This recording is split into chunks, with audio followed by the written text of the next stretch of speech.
हमें बहुत उम्मीदें थी मोदी जी आपसे, बहुत उम्मीदें थी। हम लोगों से लड़ जाते थे 2014-15 के वक्त कि मोदी जी एक ऐसे प्रधानमंत्री आए हैं देश में, यहाँ दिशा दशा बदल जाएगी, देश नए आयाम को छुएगा, नए विकास स्तर को गढ़ेगा। लेकिन कुछ नहीं हुआ, ऐसा कुछ भी ज़मीन पर कहीं भी दिखाई नहीं देता। पता नहीं कौन लोग हैं, किन लोगों को ये सारी चीज़ें दिखाई देती, जिनको 100 रुपये लीटर का पेट्रोल भी बहुत अच्छा लगता है। देश हित में पैसा जा रहा है। जब देश हित में पैसा जा रहा है तो आप लोग क्यों आंदोलन कर रहे थे? 12, 13 में, 14 में आप लोगों ने क्यों आंदोलन किए इन सब चीज़ों के ऊपर? वहाँ भी तो 65 रुपये लीटर हो। हम लोग कहते थे बहुत हुई महंगाई की मार, आपकी बार मोदी सरकार। अब इस नारे को थोड़ा सा हम पलट सकते हैं कि बहुत हुई महंगाई की मार, आओ हटाएं मोदी सरकार। क्यों? क्योंकि आपने जो वादे किए थे उन वादों पर आप खरे नहीं उतर पाए। मेरे पास एक लिस्ट है, मैं बताता हूँ।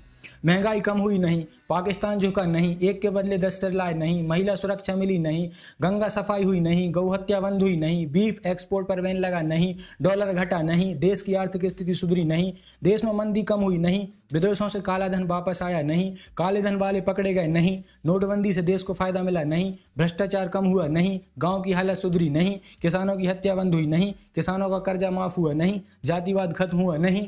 फिर आपने क्या किया भाई साहब? पिछले 7 साल से 8 साल से आप सरकार में हैं, सत्ता में हैं, आप क्या कर रहे हैं? आप बताइए ना, अपना ब्यौरा दीजिए ना चीज़ों के लेकर के, हमने ये किया, ये किया, ये किया। आप आते हैं, अपना आर्टिकल छपवाते हैं, अपने लोगों से छपवाते हैं, अपनी चीज़ें चलती रहती है और उसका प्रसार प्रचार इतना किया जाता है, इतना किया जाता है, हज़ारों लाखों करोड़ों रुपए उसके ऊपर खर्च कर दिए जाते हैं। लेकिन वास्तविकता क्या है, हम उसके ऊपर आपसे सवाल पूछेंगे। और हम आपके कोई विरोधी नहीं है कि आपको लग रहा हो कि हम आपको कोई विरोधी हैं या इनके समर्थकों को लग रहा होगा विरोधी हैं। नहीं, स्वतंत्र भारत के जागरूक नागरिक होने के नाते हम ये सवाल पूछ रहे हैं हम अपनी सरकार से, क्योंकि मोदी जी जितने हमारे हैं, जितने भक्तों के हैं, उतने ही हमारे हैं। धन्यवाद। और आत्मनिर्भर भारत, आत्मनिर्भर भारत में कहाँ? जिस मोबाइल से हम देखते हैं वो मोबाइल ही किसी दूसरे देश का है, जिस पर आप भाषण देते हो, और भाषण को हम जिस मोबाइल पे देखते हैं, जिस टीवी पर देखते हैं, किसी और अन्य सोर्स से देखते हैं, वो सारे के सारे सोर्स अदर देशों से आए हुए हैं। और आप हमको बोल रहे हो आत्मनिर्भर भारत? मतलब किस तरीके की बकैती चल रही है ये?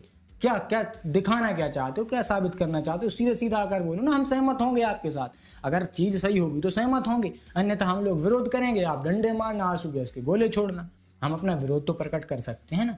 लेकिन इस तरीके से जो चीज़ें चल रही हैं इनको स्पष्ट करना पड़ेगा। बाबा रामदेव जी बताओ, कोरोनिल को लेकर के फिर से आ गए। इससे पहले ही वो लेके आए थे, विवादों में रही थी, और वो उसके बाद उन्होंने चलो ठीक है उस पर ख़त्म कर लिया था उसका पूरा मामला, अभी फिर लेकर के आ गए। और जो देश के सबसे जिम्मेदार लोग हैं, 2-3 लोग जो आपको सबको नाम पता होगा, मैं नाम नहीं ले रहा यहाँ पर, सबको पता होगा, वो जिम्मेदार लोग, पूरे देश आपके पीछे चल रहा है, देश की रिस्पॉन्सिबिलिटी आपके ऊपर है। स्वास्थ्य मिनिस्टर जी वो वहाँ पर बैठे थे और उसको लॉन्च कर रहे थे, और उसके बाद में उन्होंने झूठ भी बोला। WHO का फिर बयान आया उसके ऊपर, फिर उसके बाद किसी ने माफ़ी नहीं मांगी, किसी ने अपनी जिम्मेदारी नहीं निभाई, और उल्टा चल दिए, और 50 प्रकार की बातें चल रही। मतलब इनके ऊपर तो बहुत बड़ी कार्रवाई होनी चाहिए थी इस चीज़ को लेकर, लेकिन कहीं कोई नहीं बोला। और ये किसी और नेता ने, किसी और पार्टी के किसी और नेता ने कर दिया होता तो आज देश का कुछ और माहौल होता।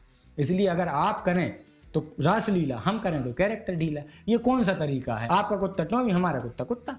थोड़ा सा हम मीडिया को देख लें, पूछता है भारत ताल ठोक के, वीर गति आर पार। अबे भाई साहब, क्या आप महाभारत लड़ने जा रहे हो, युद्ध लड़ने जा रहे हो? क्या मतलब क्या साबित कर रहे हो? महाभारत क्या दिखाना चाह रहे हो आप? महाभारत कर रहे हो। 2 इधर के लोग बैठा लिए, 2 उधर के लोग बैठा लिए। एक्सपर्ट आपका वही है जो रोज आप कॉल करते हो, वो आ जाता है, कभी किसी चीज़ का एक्सपर्ट, कभी किसी चीज़ का एक्सपर्ट। एक ही व्यक्ति हर चीज़ का एक्सपर्ट, और आकर के आप ज्ञान पेलते हो। अवध के नवाब की तरह आप आकर के मुर्गे लड़ाते हो रोज शाम को टीवी पर। क्या दिखाना चाह रहे हो? मतलब झूठ झूठ झूठ झूठ। और मोदी जी बोलते हैं सच बोलो, सच बोलना चाहिए। भाषणों में आकर इस तरीके से वो भाषण देते हैं, हम तो बहुत प्रभावित हैं। इतने अच्छे तरीके से जो भाषण देने का उनका तरीका है, उसकी तो इंशाल्लाह इतना कमाल तरीका है कि कोई भी उन पर फिदा हो जाए, उनका फ़ैन हो जाए उनके भाषण सुनकर। लेकिन आप देखो, सिर्फ भाषण के अलावा कुछ और हो रहा हो इस देश में, या कुछ और हुआ हो इस देश में पिछले 7-8 सालों से। हम कोई कांग्रेस से, हमें कोई वो नहीं है, कांग्रेस गई तेल लेने, कोई और पार्टियाँ आ जाएँ, कोई और पार्टी आ जाएगी, आप अच्छे से काम करो। ये इसका मतलब ये थोड़ी ना है कि ये आ गए, वो आ गए, इनको प्यार करो, उनका विरोध करो। ये नहीं चलेगा। जो अच्छा काम करेगा उसको समर्थन करना पड़ेगा। आज आपकी सरकार है, हम आपसे सवाल पूछ रहे हैं, कल किसी और की सरकार होगी, उनसे सवाल पूछेंगे। क्यों? क्योंकि हमें तो पूछना पड़ेगा ना, कोई काम छोड़ा नहीं। लॉकडाउन में जैसे तैसे कुछ काम कर रहे थे, कुछ हल्का फुल्का यहाँ वहाँ से लगे हुए थे, अपने धंधे पानी चला रहे थे, सब चौपट हो गए। आपने उसकी जिम्मेदारी नहीं ली। उल्टा आपके पास तो आंकड़े तक नहीं है कि कितने लोग सड़कों पर पलायन कर रहे थे, कितने लोगों के रोजगार गए, कितने लोगों की नौकरी छीनी, कितने लोग भूखे मर गए सड़कों पर। आपके पास तो डेटा भी नहीं है कुछ लोगों ने RTI लगाई, उसमें डेटा सामने नहीं आया, आपने मना कर दिया। तो फिर जब हम इस तरीके के बागी हो जाएंगे, वो जो इरफान खान का डायलॉग था, डकैत मिलते हैं पार्लियामेंट में, बागी तो बीहड़ में होते हैं, डकैत मिलते हैं पार्लियामेंट में, उस तरीके की चीज़ें आप हम लोगों के साथ कर रहे हो। कल को हम कुछ उल्टा सीधा अगर यहाँ वहाँ करने लगेंगे, खैर ऐसा तो कोई उद्देश्य नहीं है, लेकिन खाली पेट इंसान से कुछ भी करवा देता है।